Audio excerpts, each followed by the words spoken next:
Imagine for just a second the sheer weight of what I'm about to ask you to do. Okay, I'm listening. You are packing your bags. You're like boxing up your entire life, giving away all your physical possessions. Just getting rid of everything. Yeah, getting rid of it all, and you are leaving your neighborhood behind forever. Wow.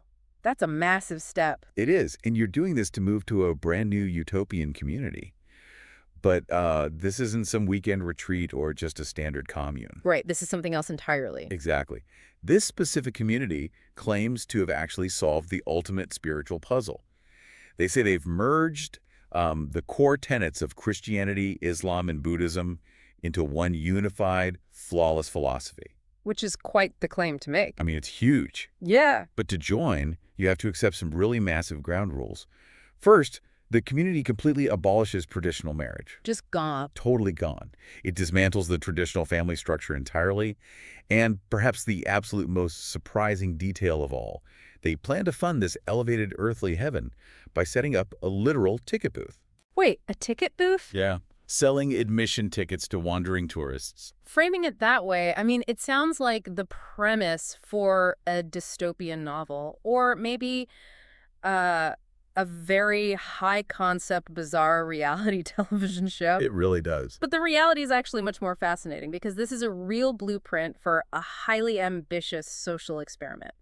Which brings us to today's deep dive. Welcome, everyone. We are unpacking a genuinely captivating document today from the year 2007. It's quite the artifact. It really is. It's an excerpt titled 80 FAQs Concerning the Home Without Marriage and Family.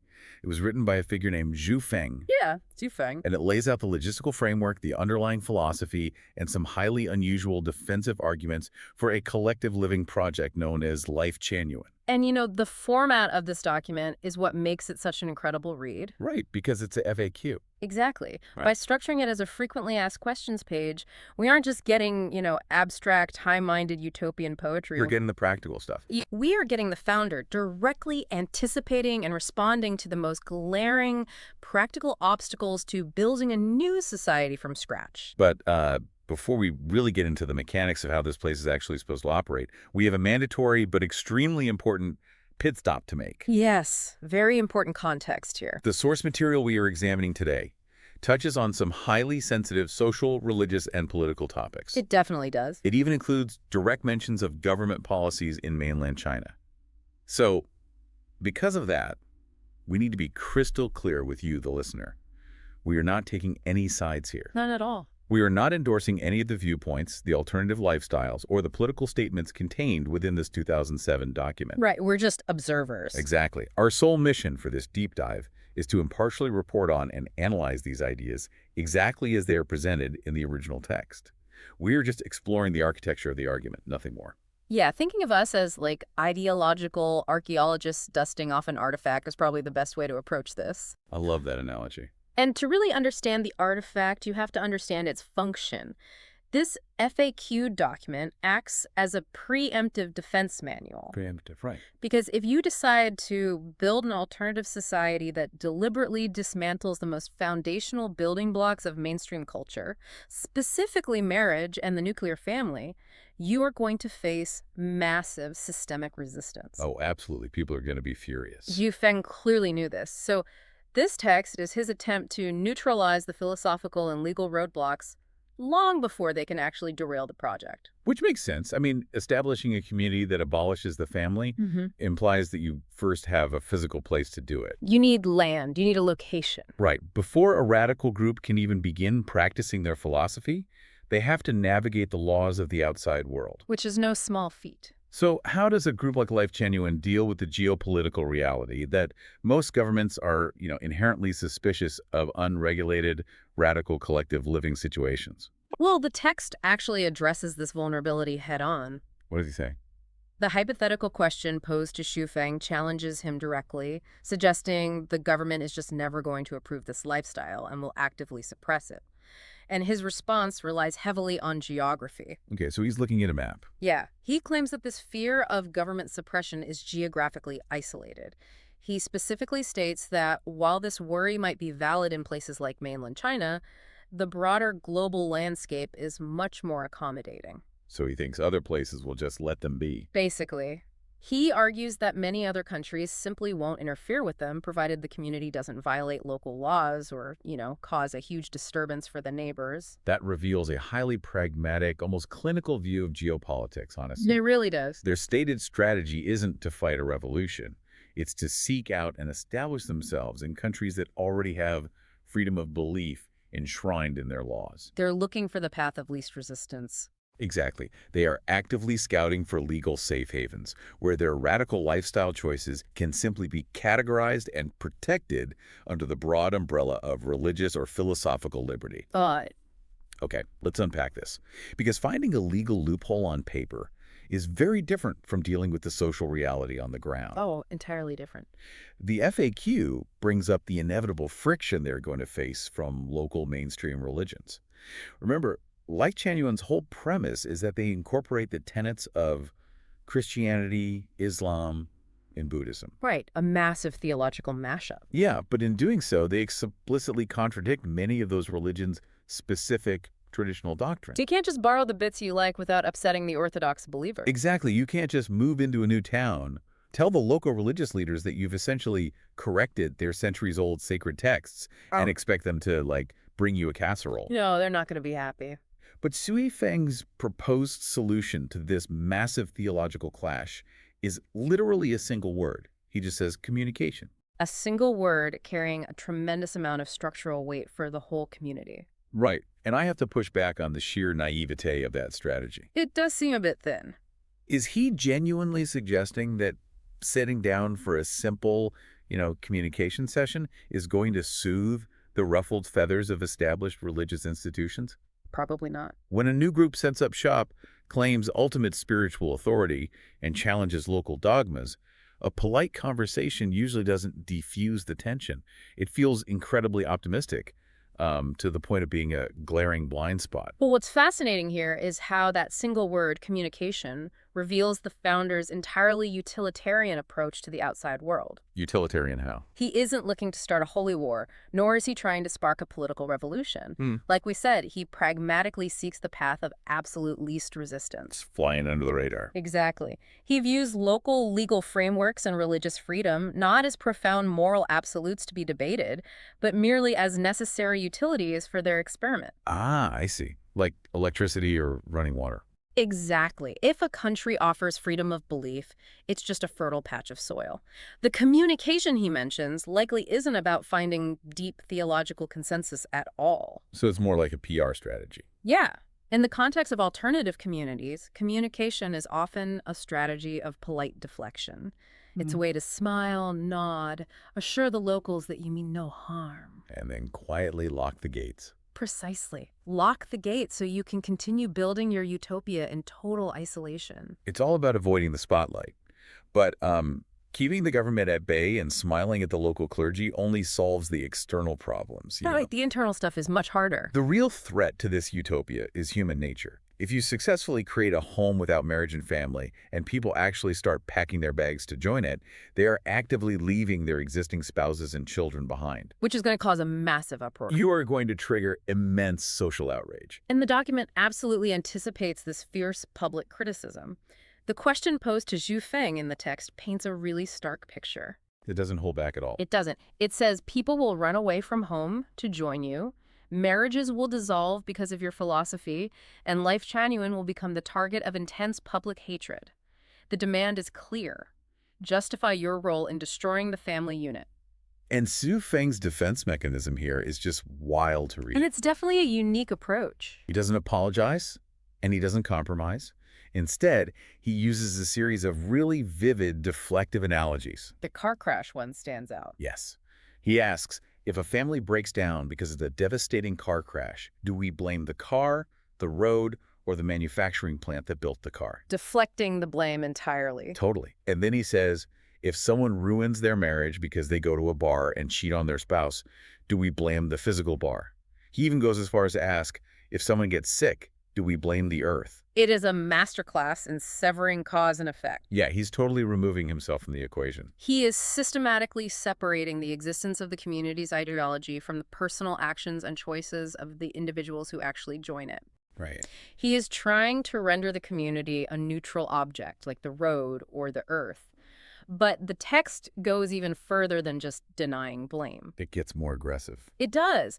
The core argument he builds is that the disruption of the traditional family isn't some tragic collateral damage. It is the inevitable result of civilization development. I mean, he literally refers to the traditional family structure as an old ox cart. He leans into that metaphor heavily, too. Yeah, he does. He compares the nuclear family to an archaic ox cart that simply cannot catch up with the cars, trains, and planes of modern civilization. Wow.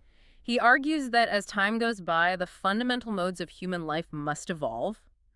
In his framework, it's actually immoral to try and drag others backward into the ox cart just because you personally refuse to board the airplane. You know, reading that specific section, I couldn't help but draw a direct line to modern Silicon Valley. Oh, interesting. How so? The rhetoric is identical to modern tech disruption logic. It's like a tech CEO standing on a stage and claiming, listen, my ride-sharing app didn't destroy the taxi industry. That industry was an ox cart.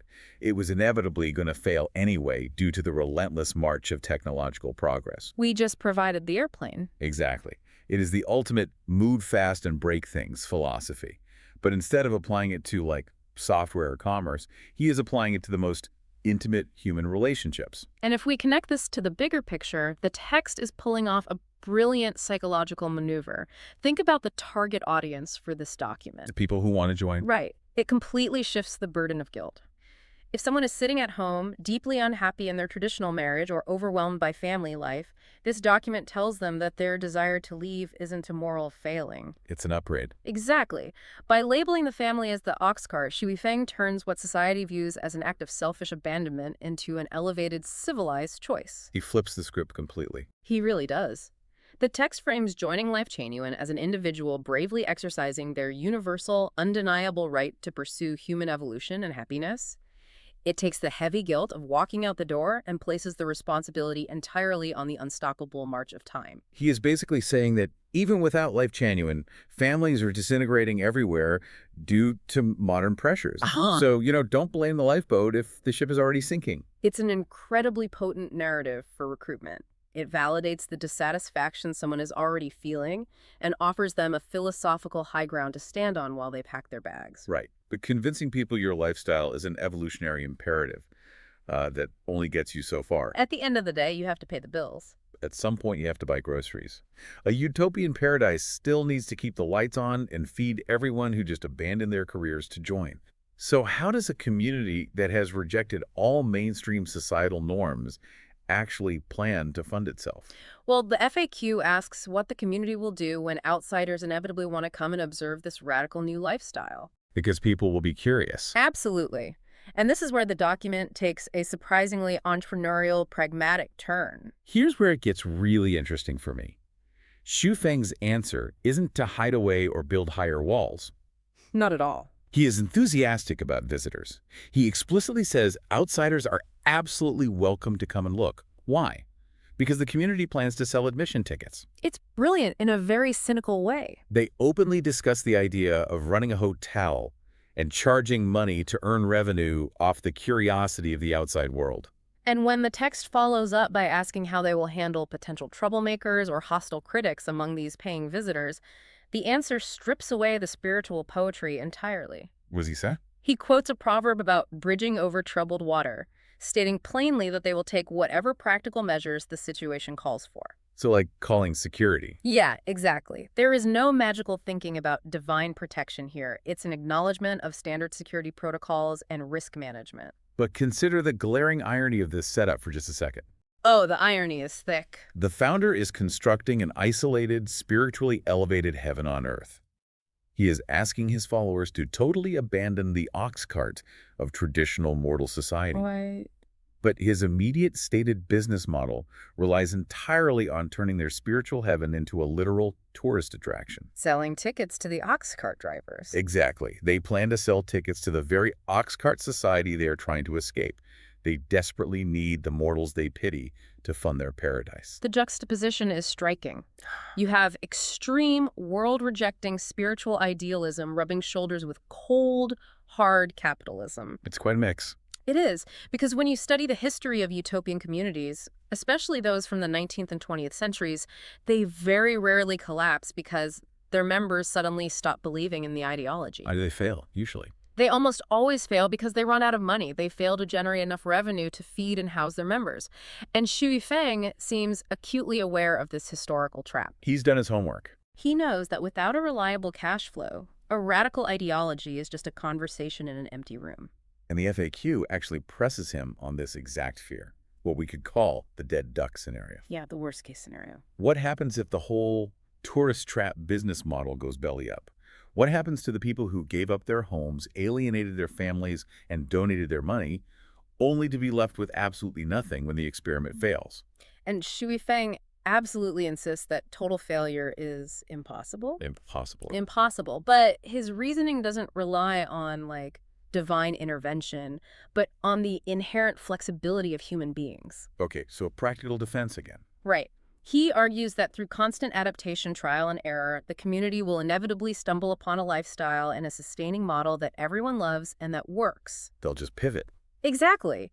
Therefore, a dead duck situation simply cannot happen because they will pivot until they succeed. He sounds fiercely confident, and he explains that once members enter this second home, they will quickly realize they're getting far more out of the community than they ever put in. It's an investment with guaranteed spiritual returns. And the text introduces a specific term here, referring to the members as Chanyuan celestials.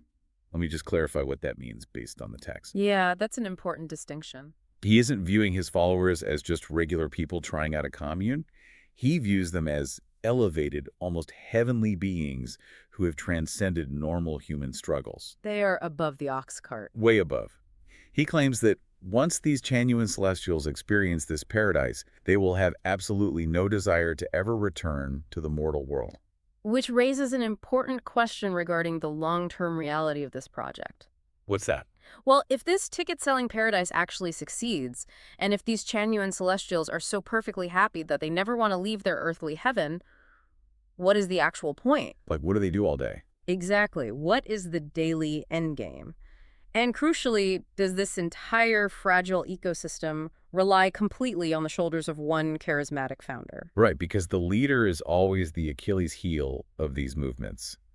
If the whole thing revolves around one person's ego, it usually falls apart. Almost without fail. So the text breaks down the core motives for the community's existence. Yeah. I'm looking at how he describes their daily purpose, and it really sounds like they are building a prototype. A prototype of what? First, they want to serve as a physical model for what he calls the Lifechanyuan era. They aren't just talking about heaven. The goal is to physically practice and adapt to the lifestyle of heaven right now on Earth. Earthly practice for a heavenly reality. Yes. And finally, they function as a centralized hub for sermons and what he terms self-refining. Let's quickly define self-refining because it's a crucial piece of jargon in the document. Yeah, what does that actually mean in practice? In this context, self-refining essentially means continuous personal, spiritual improvement and purification. The community is designed to be a closed environment where members can focus entirely on purging their old habits and perfecting their spiritual state without the distractions of the outside world. So they are perfecting themselves for this new era. Mm-hmm. But the most revealing part of the entire 2007 document comes when the FAQ directly challenges his authority. Oh, this part is fascinating. It asks point blank, what happens if Shui Feng is gone? Can this meticulously designed prototype survive without its inventor? And the answer he provides is fascinatingly finite. Yeah, he doesn't say, I'll be here forever. No, he claims that at the very beginning of the project, his presence is necessary simply because the new members don't know what life in heaven actually looks like yet. They need a guide. They need a guide to establish the baseline. However, he argues that after just a couple of years, once the rules are systematized and the members fully adapt to the lifestyle, his presence will no longer be important. So what does this all mean? When you look at the history of alternative communities, most charismatic founders cling to their power indefinitely. They love the control. They frame themselves as the indispensable, eternal linchpin of the universe they've created. If they die, the prophecy fails and the world ends. But this text does the exact opposite. It really does. Shui Feng explicitly outlines his own planned obsolescence. By claiming the community will completely outgrow him in just a year or two, Xu Feng is executing a very specific and powerful psychological strategy. What's the strategy? He elevates the system above the savior. Oh, wow. Yeah. He says that once the Chanyuan celestials command the secrets of thinking and life, other figures, whom he calls Buddhas and Bodhisattvas, will step up to maintain the global branches. So middle management, basically. Just to translate that jargon, yes, he's essentially saying that once the system is running smoothly, a class of spiritually enlightened middle managers will take over the day-to-day operations, and he expects to just, fade into the background. Making the ideological framework of Lifechanyuan seem like a self-sustaining, scientifically inevitable machine is a brilliant way to legitimize the project to outside skeptics. It makes it sound much more stable. It distances the community from the typical red flags of a cult of personality centered on one man's ego. The underlying message to a potential recruit is, don't believe in me as a flawless God. Believe in the physics and the flawless design of the society we are building. It's the ultimate confidence trick. Or it is the ultimate display of genuine belief in his own system, depending entirely on how cynical you want to be. Exactly. Let's do a quick recap of the incredible terrain we've just covered. We've covered a lot. We really have. We've explored a highly complex blueprint from 2007 for a utopian society that attempts to use capitalist tourism to fund a total spiritual escape. The ticket booth to heaven. Right. It aggressively views the nuclear family not as a sacred, unbreakable bond, but as an outdated ox cart, holding back the evolution of human civilization. And it promises a heavenly system so perfectly designed that its own creator genuinely expects to become entirely irrelevant in just 2 years. It is a dense, paradoxical, and deeply strategic document. It brilliantly anticipates the exact pressure points that historically cause alternative societies to fracture: Government intervention. social outrage, financial ruin, and succession crises. It attempts to systematically disarm every single one of those threats with a unique blend of high spiritual rhetoric and ruthless, on-the-ground pragmatism. And, this is exactly why exploring these fringe documents is so incredibly valuable for you as a listener, regardless of your personal beliefs. Absolutely. Whether you find the ideas in this text inspiring, totally absurd, or deeply unsettling, they serve a vital intellectual purpose. These extreme blueprints force us to examine the invisible rules of our own mainstream society. They really do. By showing us the massive lengths, the complex analogies, and geopolitical maneuvering people will willingly go through just to rewrite the basic rules of life, we suddenly realize that our everyday norms, how we structure our families, how we build our communities, how we define success, are just one particular way of doing things. They are not the only way. No, they're not. Examining the extremes always holds a mirror up to the things we take for granted in the middle, which leaves us with a lingering, somewhat provocative question to consider long after this deep dive ends. What's that? Well, we spent a lot of time talking about Xu Feng's claim that the traditional family is an archaic ox cart. Right. If a community actually succeeded, if they somehow managed to bypass the government, ignore the social outrage, and create a perfect, harmonious, self-sustaining heaven on earth that flawlessly provided for every single one of its members' emotional, physical, and financial needs, does the eventual loss of traditional family structures even matter? Yeah. Or does true human evolution require us to eventually leave the ox cart of our oldest, most familiar institutions behind entirely in order to reach our final destination? It's a heavy thought to carry with you today, because if you really are packing your bags for paradise, maybe you don't need to bring your history with you. Until next time, keep diving deep.